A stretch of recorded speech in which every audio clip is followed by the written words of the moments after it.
Sometimes you just gotta read the books that everyone else is reading. So you either can talk about it in groups or judge people for their lack of taste. Hi kids, welcome back to another pizza party. That was all in good fun because honestly, I am time traveling yet again, having finished reading some of these books, and I had a really great time. Sometimes they get it right too. Like sometimes I'm allowed to judge people for the books they really like, and judging them means a good thing. Like I am part of the group, and sometimes that's fun. If you're new here, I'm Mrs. Pizza. This is Fergie. I'm dog sitting her, so probably in the next video she probably won't be here anymore, but she's a very sweet girl. My sweet girls, Winnie is down here being our current director and cinematographer. I'm sure she's in this video somewhere. Cheese, most likely, is in the cheese spot. And then we have Mika, who also was a visitor this week. So I hung out with way too many dogs this week, which isn't really a problem, at least not for me.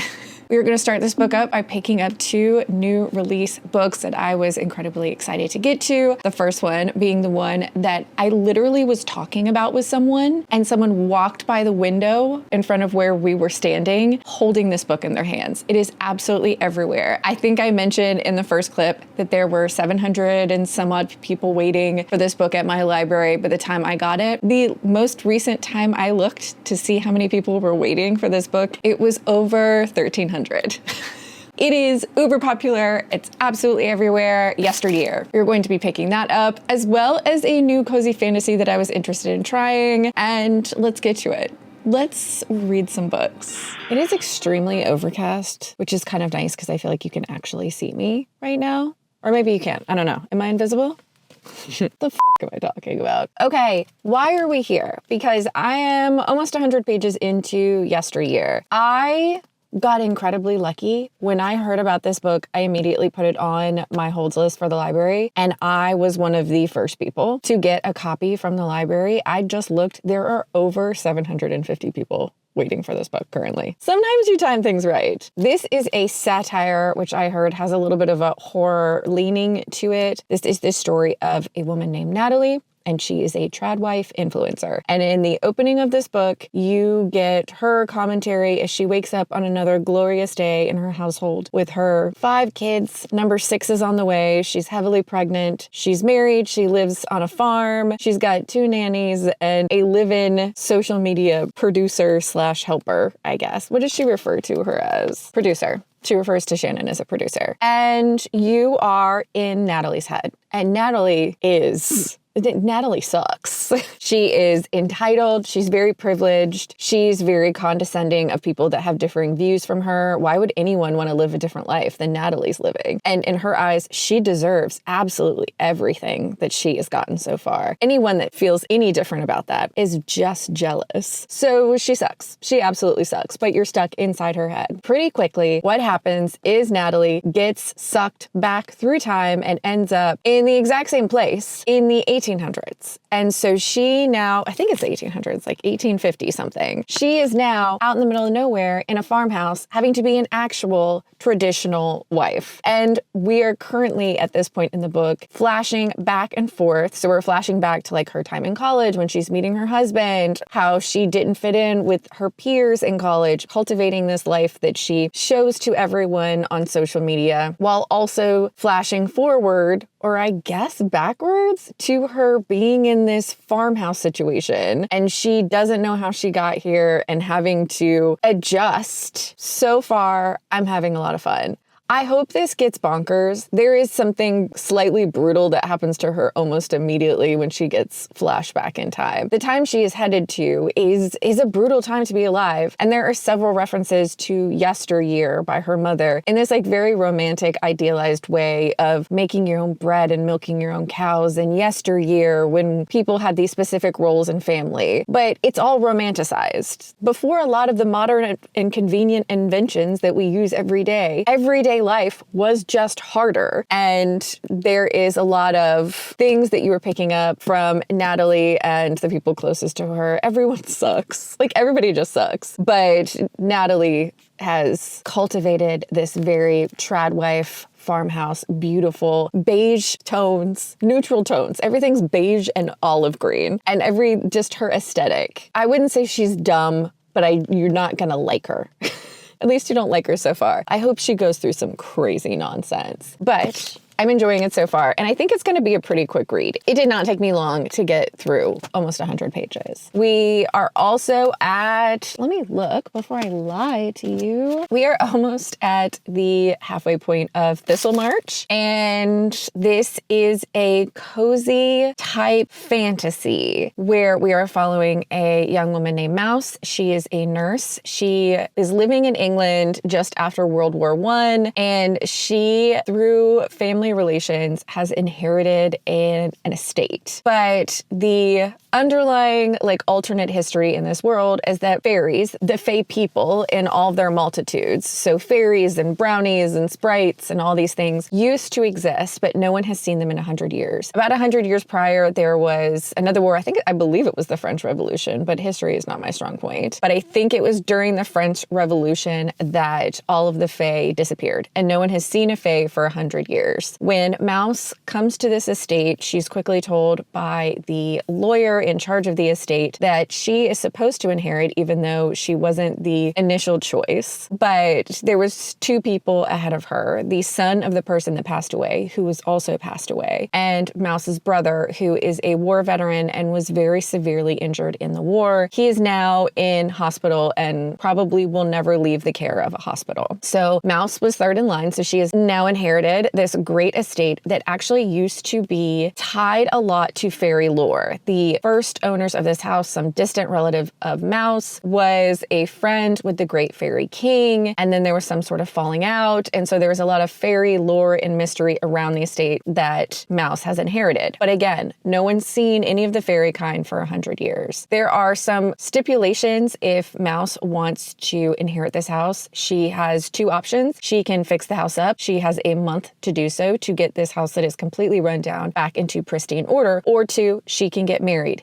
in a month. She has 31 days to either completely redo this house or find a man and marry him. Both of these options do not sound great. We are learning about the fae. We're learning about this mysterious, slightly magically fae-blessed house. There's a lot of mystery there. This is very cozy. I think if I'm going to go ahead and throw out the recommendation, if you like the Spellshop or the Enchanted greenhouse, I think this feels pretty on par, where the mysteries we're solving so far are very cozy type mysteries. The peril we are in never seems too huge. This is post-World War I, Mouse having the trauma of family members being lost to that war. I think we're gonna learn about each other, and we're gonna fall in love, and we're gonna fix up a magical house. And who doesn't love that? I'm loving it so far. So that's where we are. I'll let you know when I finish something.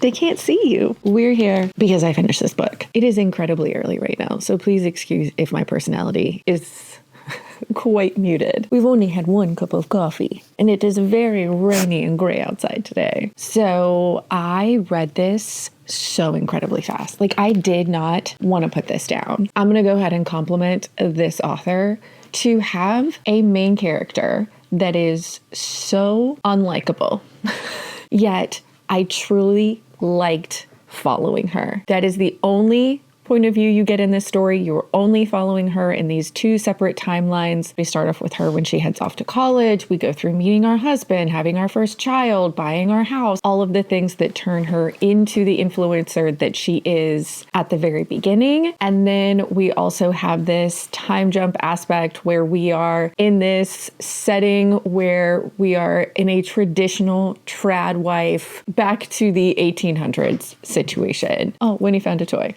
It's party time. The fact that I truly disliked our main character and yet truly enjoyed reading this.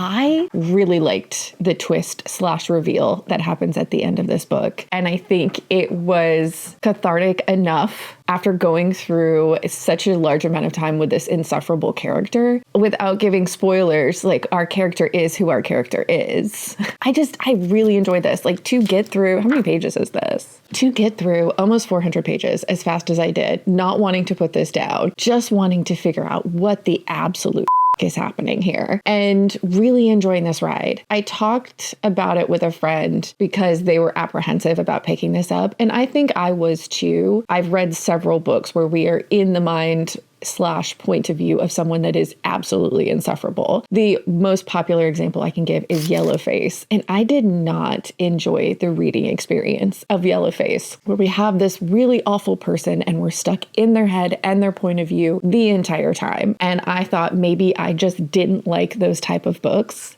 And then I read this. And she is insufferable and privileged and so close-minded and such a hypocrite. But yet I really enjoyed this reading experience. So I can't believe this is this author's first book. That is absolutely bananas to me. But since we finished that, we are going to take it back to the library. And I swear I do other things than go to the library. I mean, maybe I don't. Maybe I go to the library every day. What's wrong with that? You know, the library is a great place. But it looks kind of stormy, rainy out there. So I want to get to the library before it starts absolutely pouring. I have got an unreasonable amount of library holds waiting for me. I think I'm going to return 4 books and pick up 5, and I'm going to keep 3 here. So I think I'm going to end up with 8 library books that I need to get through in short order, but I want to get out there before it starts raining. What I am going to do today is a lot of cleaning up, picking up, because I have some furry guests coming to stay with us. So I want to get the house at least mostly picked up before they get here. Not because they care, but because it's hard to clean when you have so many dogs in your house while you're dog sitting. So I'm going to get some cleaning done. So I should be able to finish up Thistlemarsh today, but I'll let you know.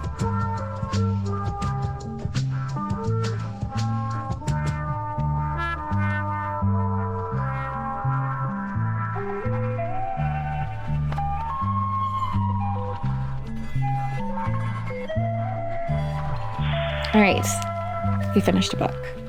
Well, we finished an audiobook. I finished Thistlemarsh. I adore this. It was so cute. This is cozy, historical. I don't even want to call it cozy, although I do think it is cozy. I want to call this low stakes fantasy mystery taking place in a great big fairy magic filled house while we are running around with Mouse. In the end, this reminded me a lot of Emily Wilde's Encyclopaedia of Faeries, which I will be completely and 100% honest, I wasn't a fan of. I liked this. Like, I felt like this was a better done version. There is a slight romantic element in this. I would struggle to call this like a heavy romance. This is a cozy fantasy where a romance is happening. I thought that the audiobook was so much fun. If you're looking for something that feels like spring, there's so much garden magic taking place out in the garden. I thought this was a very good, like, spring cozy fantasy mysteryness. And I've decided which book I'm picking up next.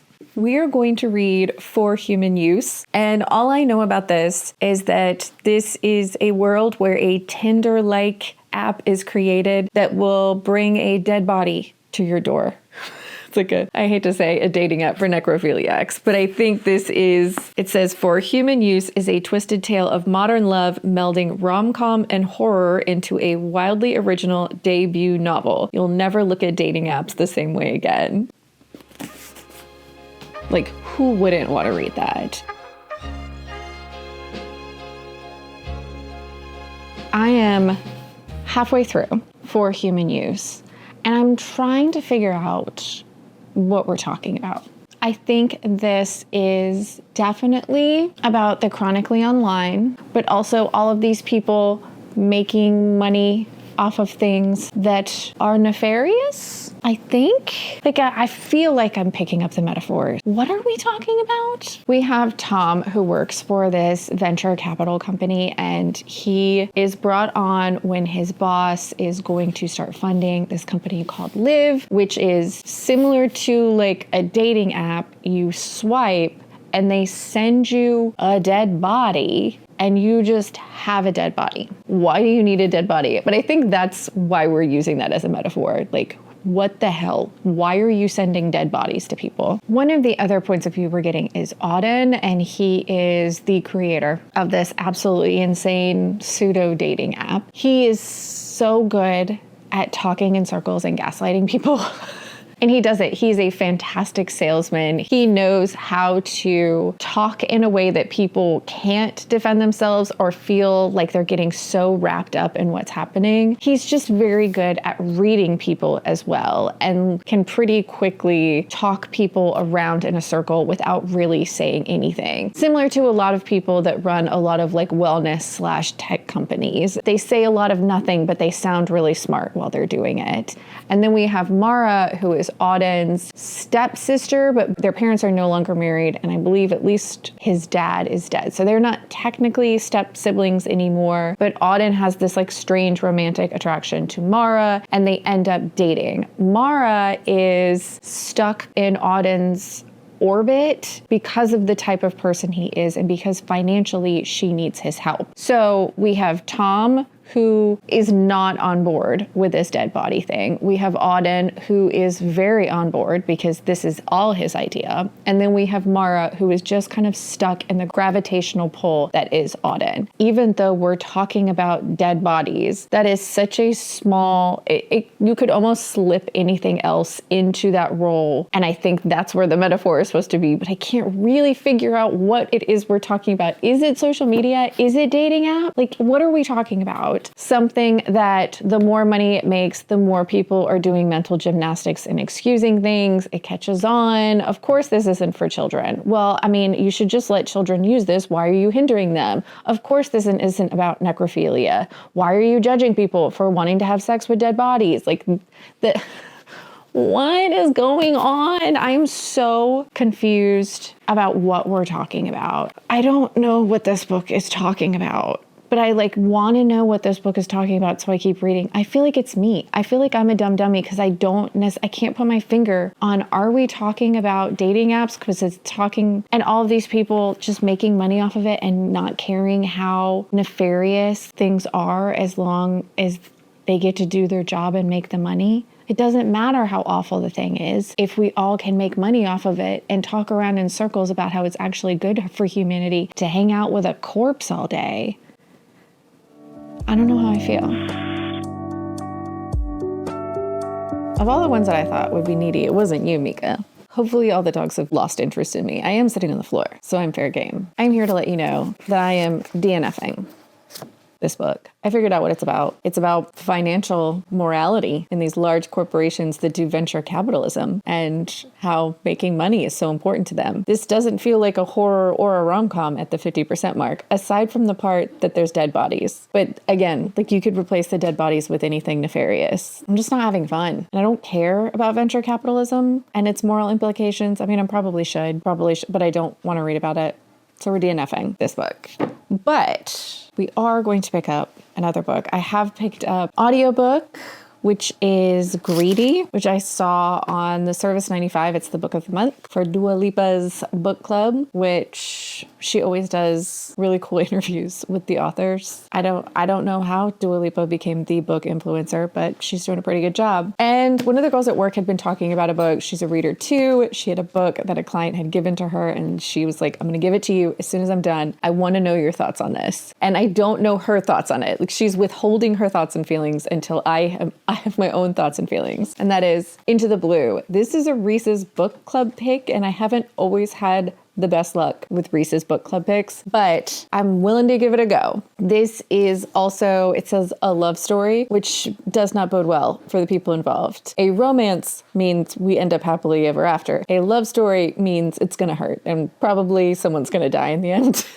This is a epic, decades-spanning love story that blazes through the worlds of acting and comedy and charts a connection so powerful it might just break space and time itself. I've only read a few pages, and in the opening this, we meet AJ, and she is 17 at the time that this story starts. She works in a video store, and she's recently broken her arm, which has now made her plan to get out of this small town that she lives in null and void. Like, she was not planning on a serious injury. So she now has lost her path out of this town. She's working at this video store when another person is hired on. His name is Noah, and he is from a very affluent family of actors. They have a lot of famous people within their family. He is, I believe, 20 in the opening of the story, and these two become fast friends and start doing improv together. They have a shared love of a TV show that is improv focused and stars Noah's aunt. So far, we've only got a 17 and a 20-year-old. Don't worry, it hasn't gotten gross. I can tell that they both are starting to have feelings for each other. Obviously, they're going to be the ones that fall in love. And in the opening of this story, in the prelude, they're both adults doing some sort of improv show together, but you're just given a quick snippet of that before we catapult back in time to meet them as young adults. But don't worry, it's not getting gross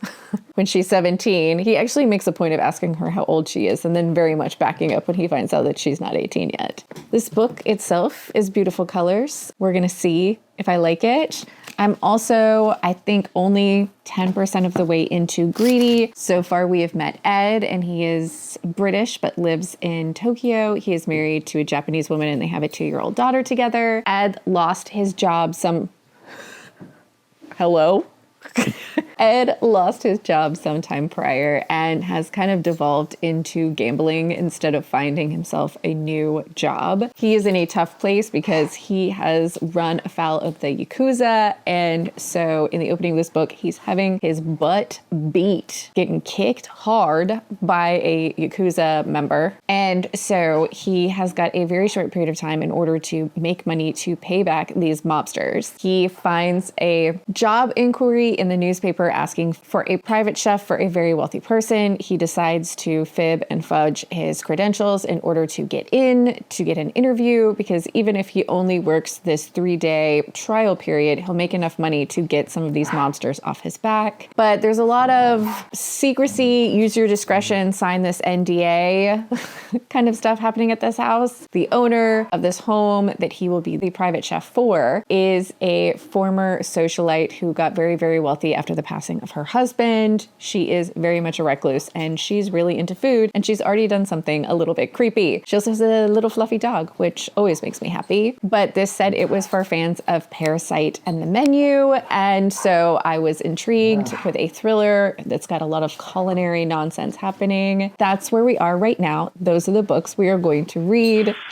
All right, we finished a book. This book I ended up giving 3.75 stars. And I liked it a lot. It was just a little too long. We were going through this cycle with these characters of them coming in and out of each other's lives for basically the same reason over and over and over again.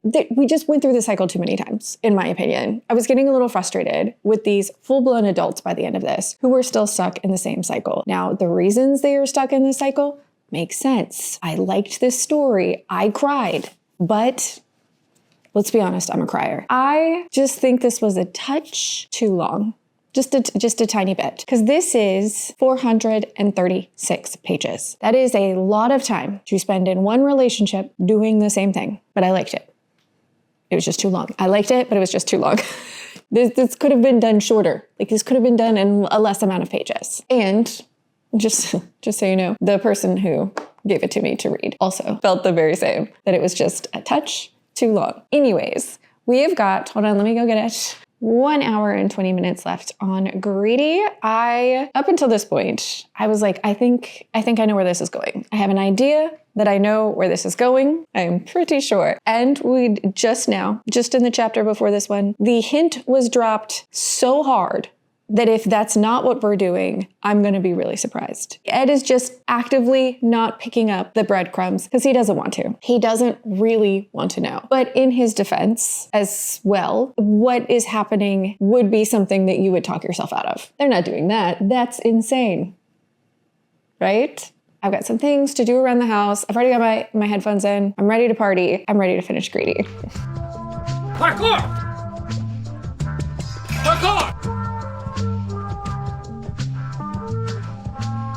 I finished Greedy, and I ended up giving this 4 stars. This is exactly what it's marketed as. This is Parasite meets The Menu. This is horrible rich people and someone who is desperate and has a past that makes him vulnerable getting wrapped up in this whole scene. But the last little bit of this book is a reveal that I did not see coming, which I'm pretty good. I'm pretty good at predicting this stuff, and I was pleasantly surprised that the author did that. It was something I did not suspect, and recontextualized the entire story in a way where you're like, oh, shit. Ed. I hope you know that's our main character's name, and I'm not just screaming names out into the void. If you are looking for horrible rich people doing rich people nonsense, but this, I wouldn't say this is like a rich snobby drama. This is definitely a thriller. Our main character and our main point of view is not from that life and is viewing it from the outside and coveting aspects of it, getting wrapped up into it, but is vulnerable to be taken advantage of by those who love to take advantage. This was a pretty decently quick read. I would definitely pick something else up from this author. I don't think this reinvented the wheel. What I thought was happening, but I don't also think that they were trying to hide it. From the very beginning, something happens where I was like, oh, this is what it's going to be. This is where we are going to go. I was right, but I didn't want to stop reading. It wasn't bad that I was right, or it wasn't boring that I was right either. But we finished some books. And we had a pretty decent, okay reading time, right? There was only one book that I had to DNF, and everything else I was very much enjoying. That's where we're going to end things today, kids. If you had fun hanging out with me and way too many dogs, please subscribe. I hope you're reading good books out there wherever you are. And if you're reading any of these, I want to hear about it. If you're reading Yesteryear, how do you feel? Because I've heard so many conflicting views. And obviously you know what side I'm on. What side are you on? I'll see you next time.